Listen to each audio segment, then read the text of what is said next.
나무를 심은 사람 장지오노 지음 최혜원 편역 이정의 그림 출판사 세터 어린이를 위한 인생 이야기 장지오노는 1895년 프랑스 남부 프로방스 지방에 있는 마노스크에서 태어나 평생 이 도시에서 살았대요.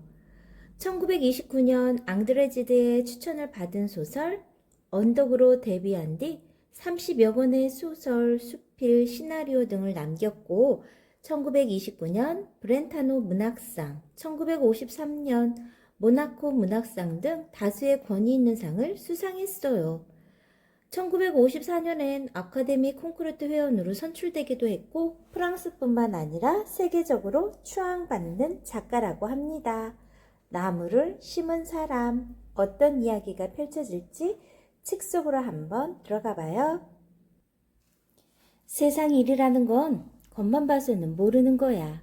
특히 어떤 사람이 정말로 훌륭한 사람인지 아닌지 판단하는 일은 쉬운 게 아니지.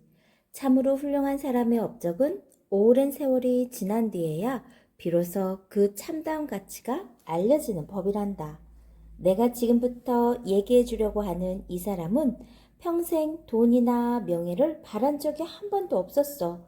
그렇지만 이 사람이 이루어 놓은 업적은 우리가 사는 세상에 뚜렷한 발자취를 남겼고 후세 사람들에게는 크나큰 은혜를 베풀었단다. 지금 해주려고 하는 이야기는 내가 어느 깊은 산골을 여행했을 때 이야기야. 수십 년 전 나는 어느 낯선 지방을 여행한 적이 있었어. 그것은 아주 오래된 산악지대였지.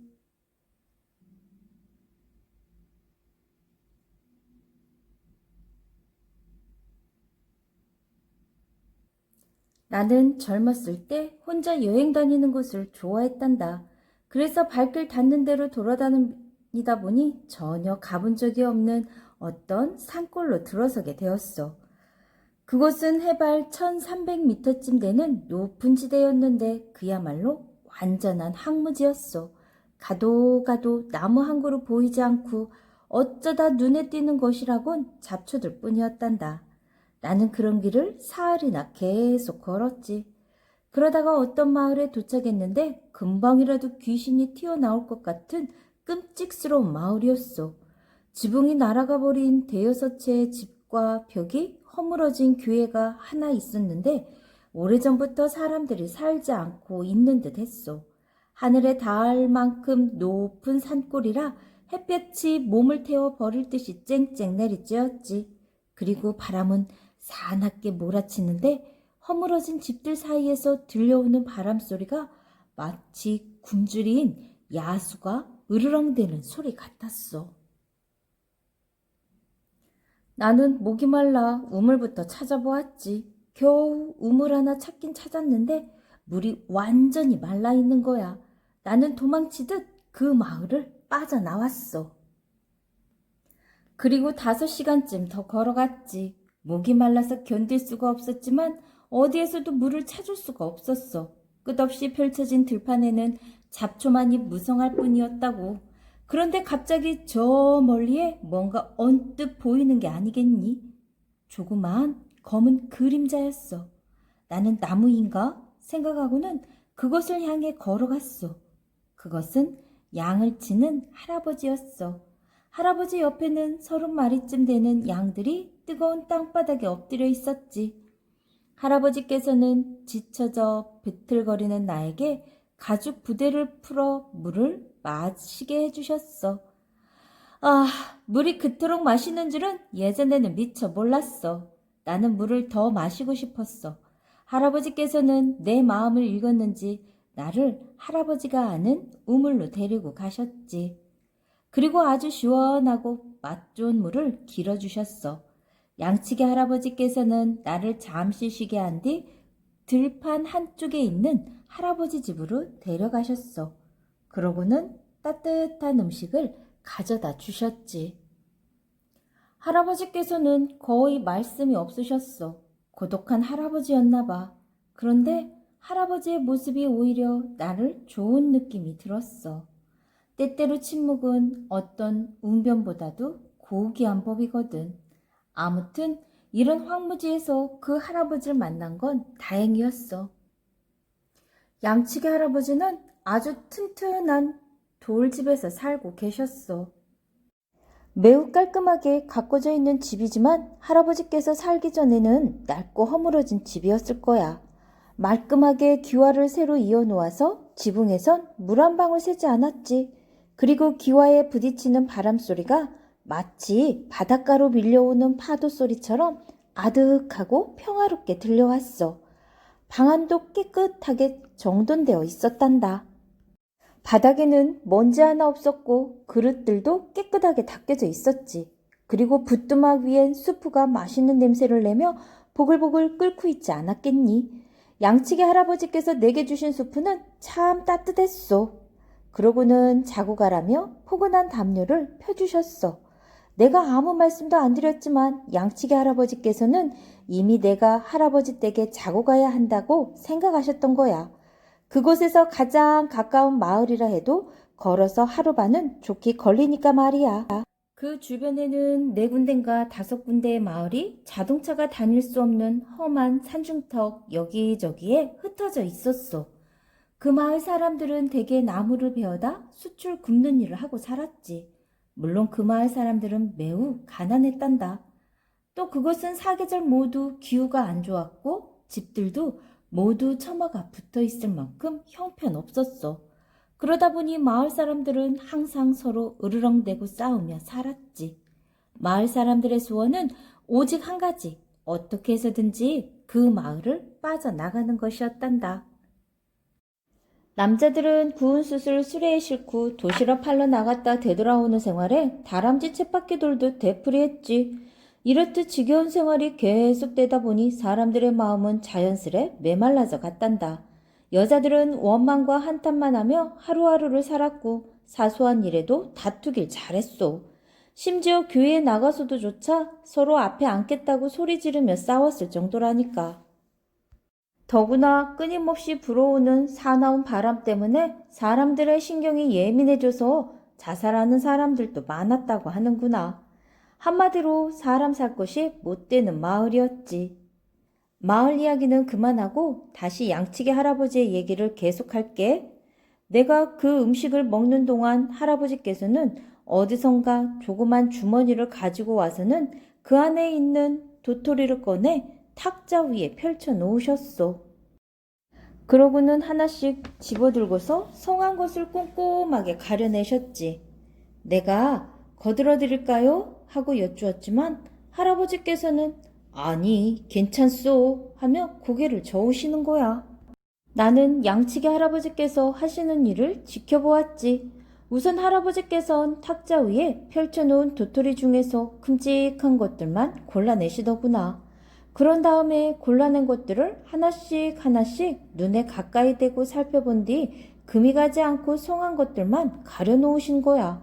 그렇게 도토리 100개를 고른 뒤에야 할아버지께서는 잠자리에 드셨지. 그제야 나도 잠자리에 들었단다.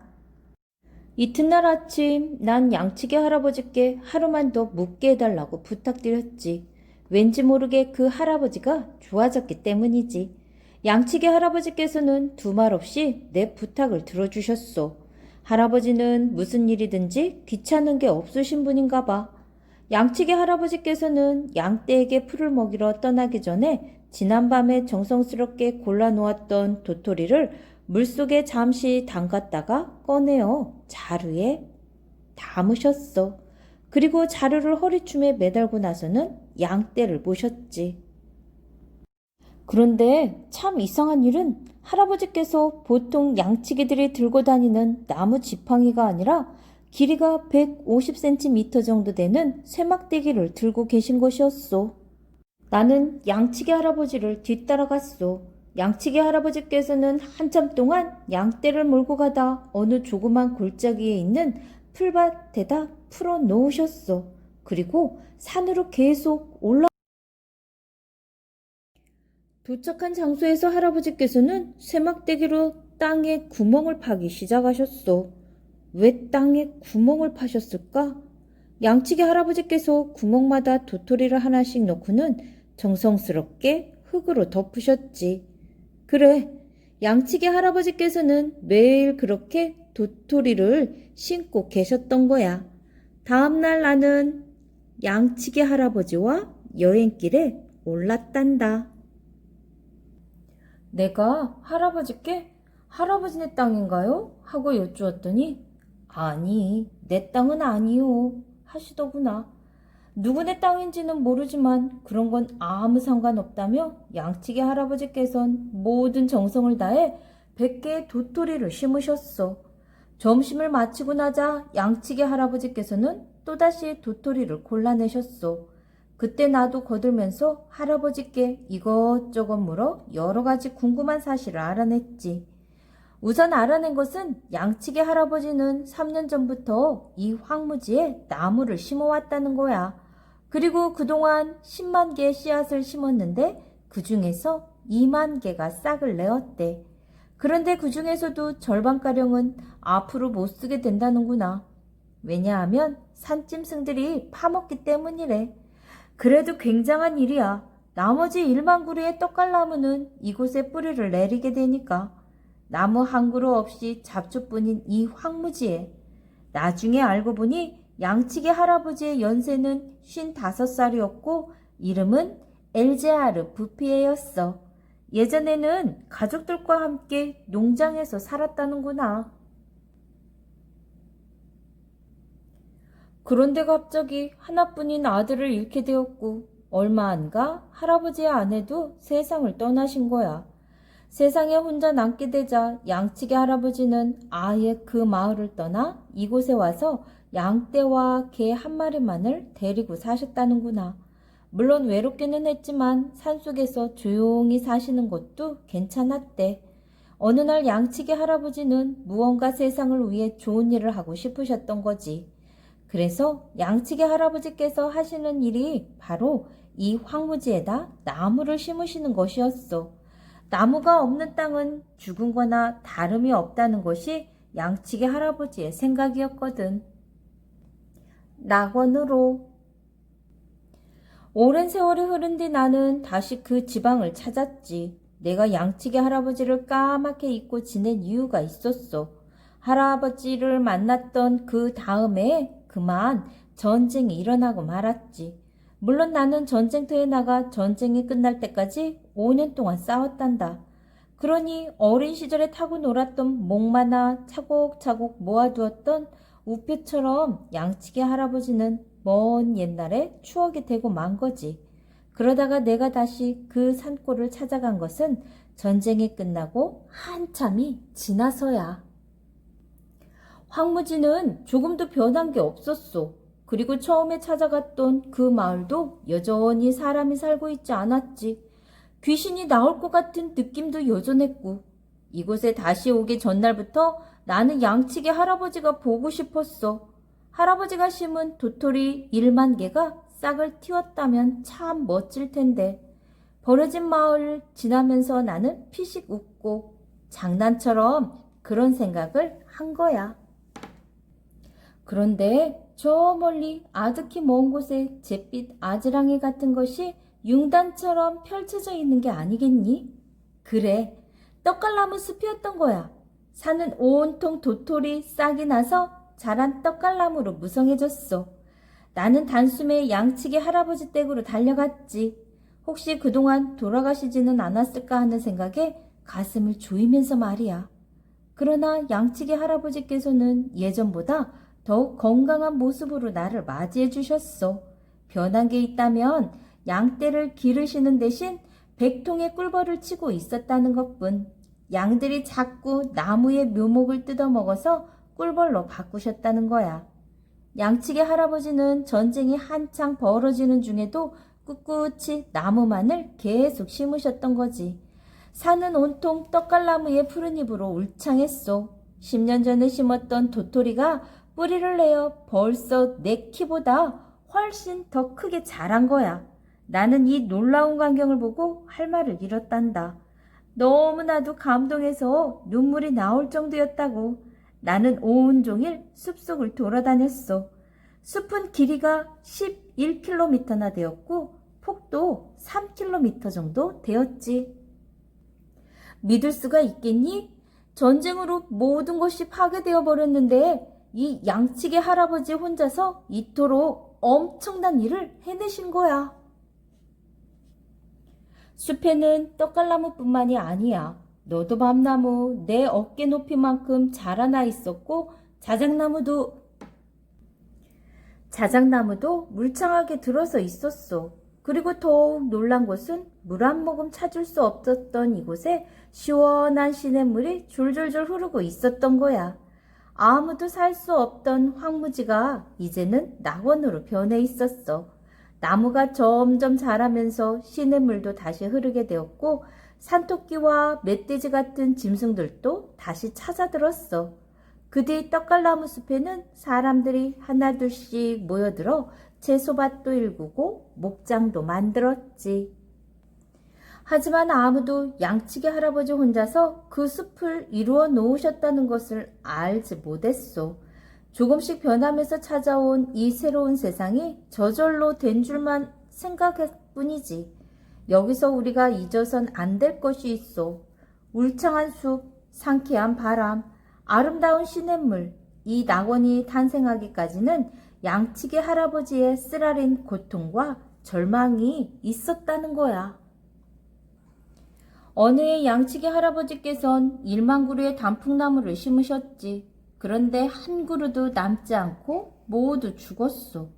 할아버지는 세상이 무너지는 듯한 절망에 빠지게 됐지. 그러나 할아버지께서는 다시 일어나셨어. 단풍나무는 이곳 토질에 맞지 않는다고 생각하고는 그 다음 해에는 너도밤나무를 1만 그루 심으신 거야. 물론 너도밤나무는 아주 잘 자라주었어. 양치기 할아버지의 절망과 고통이 밑거름되어 숲이 울창해진 거야. 그 이후로 나는 해마다 양치기 할아버지를 찾아갔소. 세월이 흐르면서 할아버지도 많이 늙어갔지만 나무 심는 일은 그만두지 않으셨어. 여전히 마을 사람들은 누가 숲을 만드는지 몰랐소. 그저 누군가 옛날에 나무를 심은 사람이 있었다는 것만 어렴풋이 짐작할 뿐이었지. 언제부터인지 귀신이 나올 것 같던 마을에도 사람들이 모여 살았지. 특히 젊은 부부들은 마당에다 꽃밭을 만들었어. 장미와 금어초, 샐러리와 아네모네, 어느 집이나 들어가 살고 싶은 집들 뿐이었다고. 이렇게 멋진 마을이 탄생하게 된 거지. 여러분들도 이런 집에서, 이런 곳에서 생활하고 싶지 않나요? 이제 내 얘기를 끝내기로 하자. 양치기 할아버지 한 사람이 아무도 살 수 없었던 황무지를 오늘의 낙원으로 만들었다는 사실을 우리 모두 꼭 기억하면서, 그러기에 인간은 위대하다는 것을 우리 모두 생각하면서, 잊을 뻔했구나. 양치기 할아버지는 오래오래 사시다가 한 양로원에서 편안하게 돌아가셨단다. 이 책이 처음 발표된 1953년은 지금처럼 뚜렷한 지구온난화도 없었고 기후의 이상이나 이변도 그다지 심각하게 우려할 때가 아니었어요. 2차 세계대전이라는 참혹한 전쟁을 겪은 뒤이기는 했지만 오히려 산업화에 대해 또한 과학발전이 모든 문제를 해결해 훨씬 나은 삶을 주리라고 강하게 믿었던 때였죠. 그랬기에 이 책의 주인공처럼 양을 치면서 나무를 심고 다니는 한가한 목동은 사실 지난 시대의 환영이었을지 모릅니다. 그 당시에는 생태를 지금만큼 중요하게 생각하던 때가 아니에요. 오히려 자동차나 비행기, 도시의 고층 빌딩과 드높은 도로, 공장의 굴뚝에서 솟아오르는 시커먼 연기를 부와 미래의 상징으로 여겼던 때가 있었죠. 지금 현재는 어떤가요? 생태를 아끼며 사랑하는 우리가 되어야 하는 거죠. 나무와 풀들이 이 지구 위에 온갖 동물들을 먹여 살리고 그 동물들을 잡아먹는 육식 동물들을 키우며 숨을 쉴 수 있는 산소를 공급하고 내린 비가 바다로 바로 흘러 들어가는 것을 막아 물을 이용할 수 있게 하지. 그렇게 나무와 풀들이 없이는 육지 위에 어떠한 생물들도 있을 수가 없는 거예요. 우리가 나무와 풀로 가득한 숲이나 산속에서 즐거움을 느끼고 평화로움을 만끽하는 것은 그런 오랜 서로의 조화 때문이죠. 자연과의 조화를 무시하는 인간은 숲을 없애고 습지를 메우고 개퍼를 개간하고 강을 막아요. 풀과 나무를 보아도 사람이 먹을 수 있는 것인가 쓸 수 있는 것인가에만 집착하죠. 우리와 함께 사는 생태계의 친구들이 없으면 우리 자신도 없다는 사실을 애써 외면하라고 하죠. 이 책에 등장하는 말하는 이는 세계 1차 세계대전이 나기 전에 헐벗은 산골을 여행하다가 나무를 심는 할아버지를 만난 거예요. 그에게 먹을 것을 얻고 잠자리를 빌리고 하룻밤 신세를 지게 되죠. 참혹한 전쟁이 끝난 뒤에 말하는 이는 그곳을 다시 찾아갑니다. 그곳에 양측의 할아버지가 꾸준히 가꿔온 나무들이 헐벗은 곳을 풍요롭게 바꾸는 새로운 희망을 보게 된 거죠. 세계대전을 겪은 장지호누는 아마도 험악한 전쟁이 아닌 자연에서 새로운 희망을 이야기하고 싶었는지 모릅니다. 이 책은 그 뒤로 많은 사람들에게 희망을 주었다고 합니다. 5학년 국어교과서 수록작품 나무를 심은 사람이었습니다. 좋아요, 구독 꾹 눌러주시면 계속해서 함께 할 수 있어요. 감사합니다.